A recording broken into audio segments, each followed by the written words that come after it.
أما بعد فأعوذ بالله من الشيطان الرجيم بسم الله الرحمن الرحيم لقد من الله على المؤمنين إذ بعث فيهم رسولا من أنفسهم يتلو عليهم آياته ويزكيهم ويعلمهم الكتاب والحكمة وَإِن كَانُوا مِن قَبْلُ لَفِي ضَلَالٍ مُبِينٍ صدق اللہ العظیم۔ محترم دوست بزرگوں، اس آیت کریمہ کی ماتحتی میں نبی پاک علیہ السلام کی سیرت کے مختلف پہلوؤں کو عرض کر رہا ہوں۔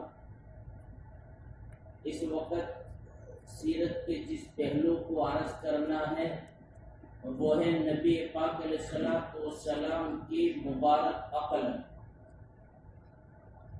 پہلے تو عمومی طور پر یعنی جنرل یہ بات بتاؤں کہ عقل اللہ تبارک و تعالی شانہ کی کتنی بڑی نعمت ہے۔ اللہ کی نعمتوں میں بہت بڑی ایک نعمت عقل کا ملنا ہے۔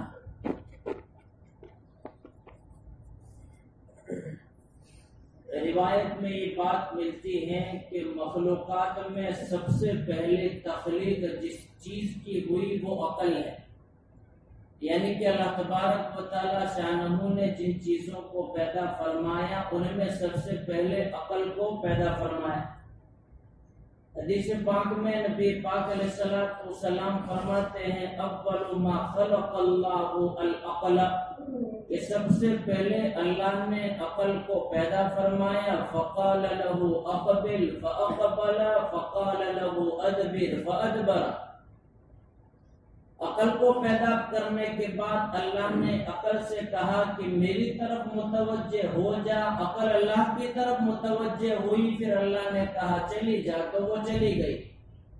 ثم قال اللہ تبارک و تعالی عزتی و جلالی، پھر اللہ تبارک و تعالی شانہ نے فرمایا قسم میرے عزت کی اور قسم میرے جلال کی، ما خلقت خلقا اعز بک، کہ میں نے میری مخلوق میں سب سے زیادہ تجھے عزت دی۔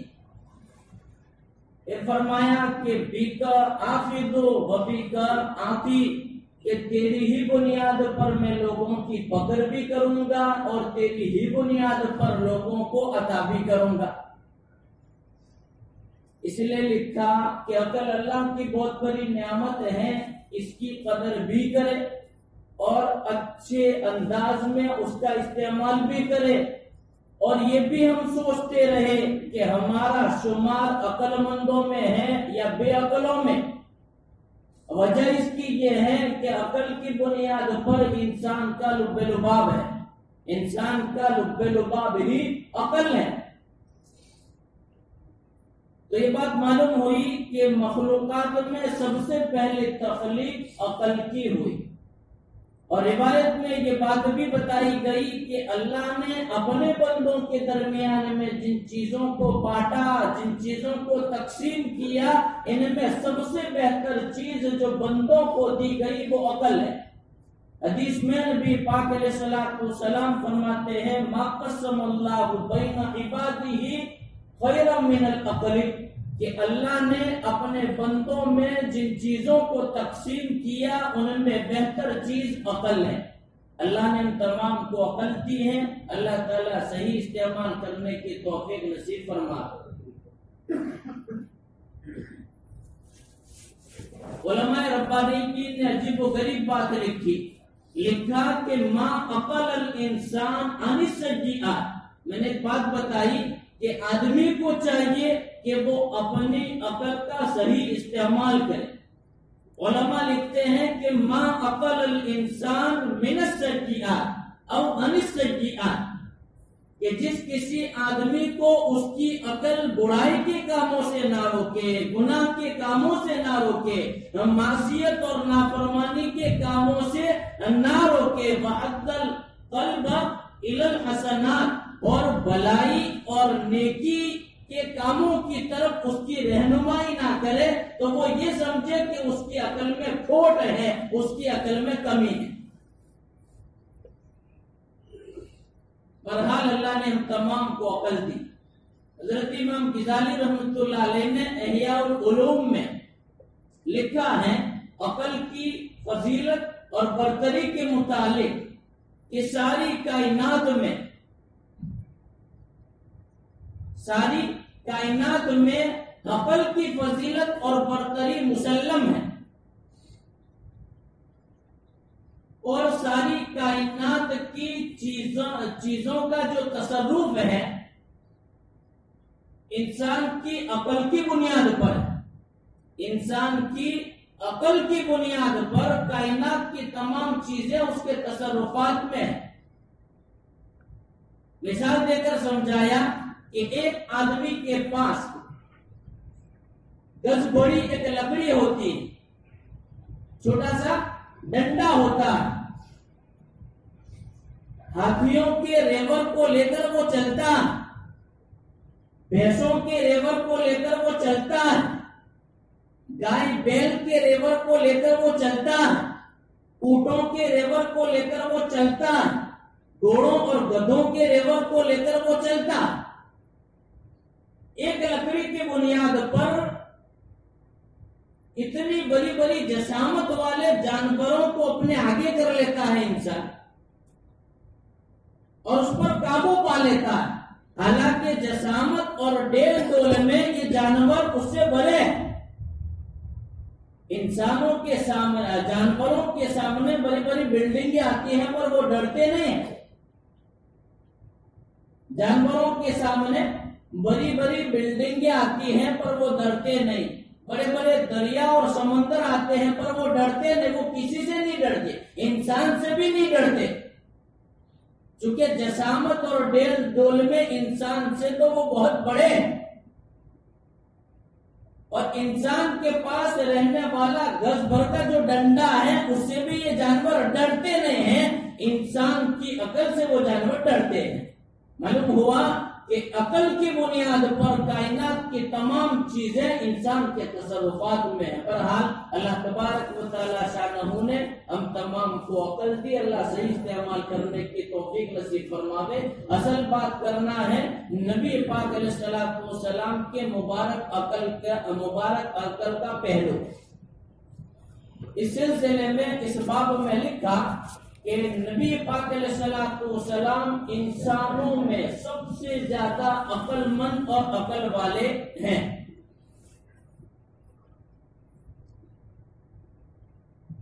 دنیا بھر کے تمام عقلاء اور تمام کے تمام حکما نبی پاک علیہ الصلوۃ والسلام کی بے مثال اور بے نظیر عقل، فہم، سمجھ، دانائی، حکمت اور فراست کو تسلیم کرتے، اور دنیا بھر کے تمام عقلاء کی عقلیں نبی پاک علیہ الصلوۃ والسلام کی مبارک عقل کے مقابلے میں ریت کا ایک چھوٹا سا ذرہ۔ وجہ اس کی حضرت عبداللہ ابن عباس رضی اللہ تعالیٰ عنہ فرماتے ہیں کہ نبی پاک علیہ الصلوۃ والسلام تمام انسانوں میں افضل، اور نبی پاک علیہ الصلوۃ والسلام تمام انسانوں میں سب سے زیادہ عقل مند، عقل والے۔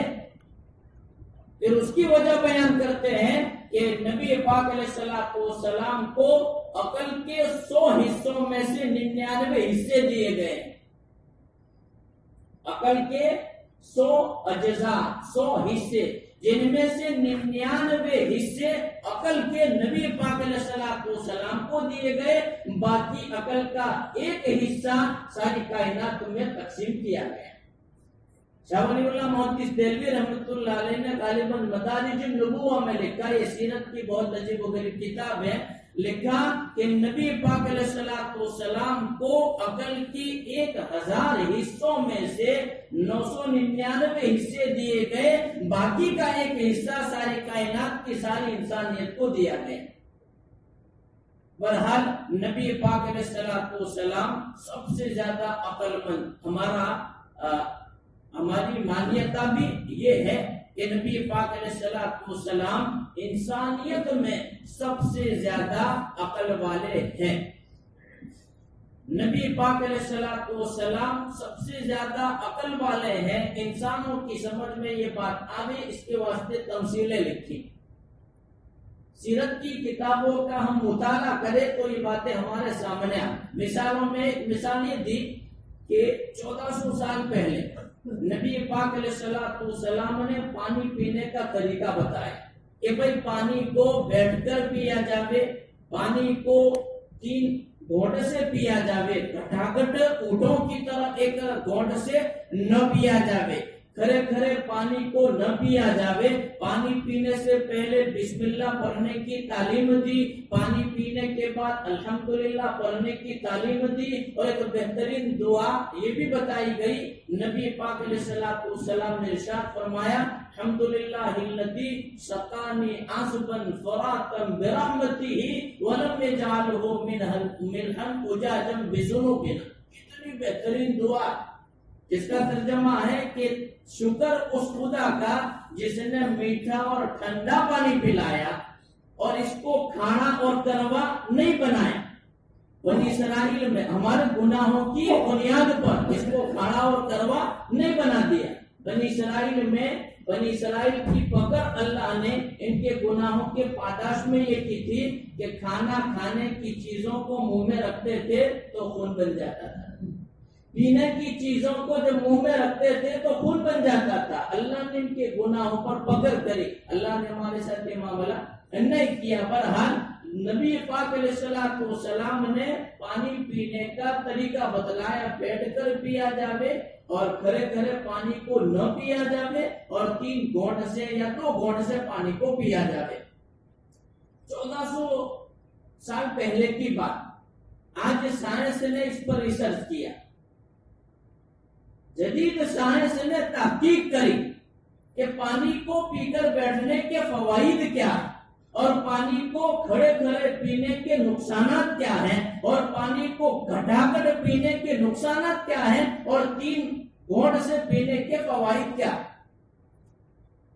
چند نقصانات کتابوں میں ملتے ہیں۔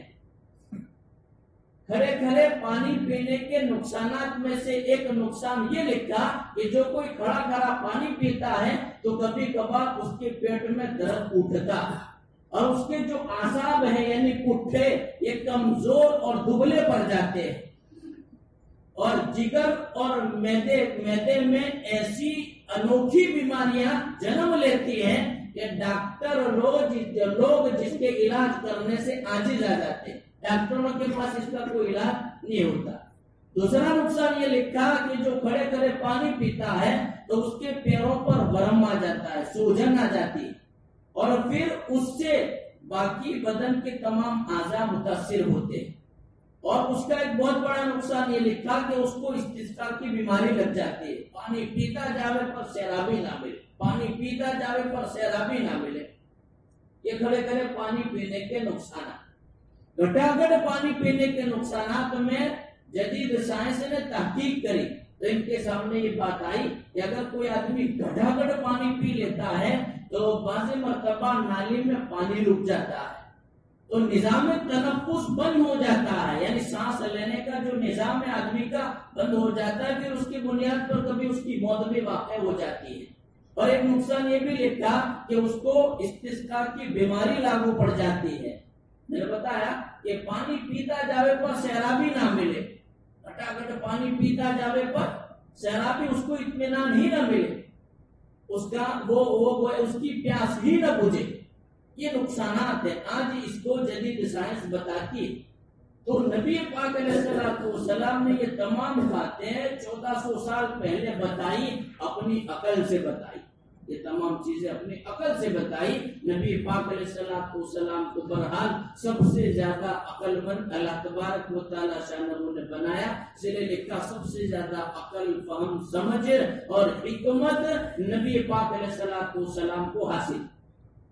اب نبی پاک علیہ السلام نے اپنی عقل سے جو فیصلے فرمائے ہیں، عقلاء مل کر بھی ایسے فیصلے نہیں کر سکتے.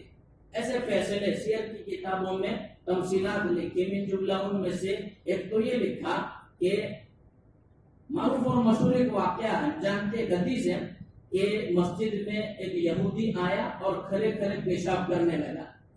تو صحابہ رضی اللہ تعالیٰ عنہ مجمعین نے اس پر غصہ ظاہر کیا اور اس کو ڈانٹ ڈپٹ کرنے لگے. بعض صحابہ کی حالت تو اتنی خراب ہو گئی کہ مارنے کے قریب ہو گئے، پر نبی پاک علیہ السلام نے صحابہ رضی اللہ تعالیٰ عنہ مجمعین کو روکا کہ نہ، اس کو پیشاب کر لینے دو. اس نے پورا پیشاب کر لیا. پھر نبی پاک علیہ السلام نے پانی کی ڈول منگوائی، اس کے ذریعے اس کی صفائی کرائی. ایک انگریز نے اس حدیث کو پڑھا. اس حدیث میں جو واقعہ ہے، اس واقعے کو اس نے جب پڑھا تو بڑا حیران ہوا اور کہنے لگا کہ تمہارا نبی کتنا بڑا عقل مند ہے، جس جیسی کسی کی عقل نہیں. پھر اس نے بتایا، نبی پاک علیہ السلام نے اس کو جو پیشاب کرے کر لینے دیا، اس کے متعلق اس نے بتایا کہ اس کے ذریعے ایک فائدہ تو یہ ہوا کہ کھڑے کھڑے پیشاب کرتے وقت اگر اس کو دھتکار دیا جاتا، اس کو بھگا دیا جاتا، تو بھاگتے بھاگتے پوری مسجد کو وہ ناپاک کر دیتا. تو ایک تو اس سے وہ بچ گیا کہ ایک ہی جگہ پر اس نے پیشاب کر لیا. تو ایک تو فائدہ یہ ہوا، اور دوسرا فائدہ یہ کہ بھاگتے بھاگتے اگر اس کو بھگایا جاتا پیشاب کرتے کرتے تو وہ گھبرا کر بیچارہ پیشاب کو روک لیتا تو اس کو بیماری لاگو ہو جاتی. تو انگریز کہتا ہے کہ تمہارا نبی بڑا عقل مند تھا، جس نے اپنی عقل کے ذریعے اس کو یہ کام کر لینے دیا. اس کے علاوہ ایک روایت میں یہ بات ملتی ہے، بدر کی لڑائی کے موقع پر صحابہ رضی اللہ تعالیٰ مجمعین نے دیکھا کہ کافروں کی طرف سے ایک جاسوس آیا جاسوسی کرنے کے لیے. صحابہ نے اس کو پکڑ لیا اور صحابہ اس سے پوچھنے لگے کہ بھئی تمہارے لشکر میں کتنے لوگ ہیں، تعداد بتا. تو وہ کہنے لگا واللہ انہ لکثیر، قسم خدا کی بہت زیادہ. متعین تعداد نہیں بتا رہا تھا، صحابہ اس سے متعین تعداد پوچھ رہے تھے کہ بھئی تمہارے لشکر کی تعداد کتنی ہے یہ بتا. وہ صرف اتنا ہی بتا رہا تھا کہ بہت زیادہ ہے، پر متعین تعداد نہیں. آپس میں آوازیں بلند ہونے لگی. ایک طرف خیمے میں نبی پاک علیہ السلام تشریف فرما کے تشریف لائے آپ علیہ السلام، اور صحابہ سے پوچھا بھئی کیا ہوا؟ تو صحابہ رضی اللہ تعالیٰ مجمعین نے جواب دیا، اللہ کے رسول کافروں کی طرف سے جاسوسی کرنے آیا ہے. ہم نے اس کو اس لیے پکڑا ہے کہ ہم اس سے یہ معلوم کرنا چاہتے ہیں کہ بھئی تمہاری لشکر کی تعداد کتنی ہے، پر یہ متعین تعداد نہیں بتا رہا ہے. نبی پاک علیہ السلام نے صحابہ سے فرمایا کہ چھوڑ دو اسے. صحابہ نے چھوڑ دیا. پھر نبی پاک علیہ السلام نے اس سے پوچھا کہ بھئی جب تم مکہ سے نکلے، مکہ میں بدر تلک پہنچے تو رستے میں کھانا کھاتے تھے؟ کہنے لگا جی کھاتے تھے. آپ علیہ السلام نے اس سے پوچھا کتنے اونٹ ذبح کرتے تھے؟ اس نے بتایا کہ 100 اونٹ ذبح کرتے تھے. نبی پاک علیہ السلام نے صحابہ سے فرمایا بھئی اس کو جانے دو، ان کے لشکر کی تعداد کا پتہ لگ گیا. ان کا لشکر 1000 پر مشتمل ہے. بدر کی لڑائی کے موقع پر وہ 1000 پر مشتمل تھا وہ لشکر. رسول خدا نے 1000 پر مشتمل ہے ان کا لشکر یہ بات بتائی، اندازہ کرتے ہوئے کہ ایک اونٹ میں 100 آدمی کھانا کھا سکتے ہیں. اس نے بتایا کہ 10 اونٹ ذبح کرتے. رسول خدا نے فیصلہ کر دیا کہ یہ لوگ جو ہے 1000 پر مشتمل ہے، یہ اپنی عقل کے ذریعے کیا. اس کے علاوہ حجر اسود کا مسئلہ ہم تمام جانتے ہیں. واقعہ کفار مکہ نے ازسر نو جب بیت اللہ کی تعمیر کری تو حجر اسود کو اس کی جگہ پر رکھنے کے سلسلے میں آپس میں کچھ تنازع ہوا.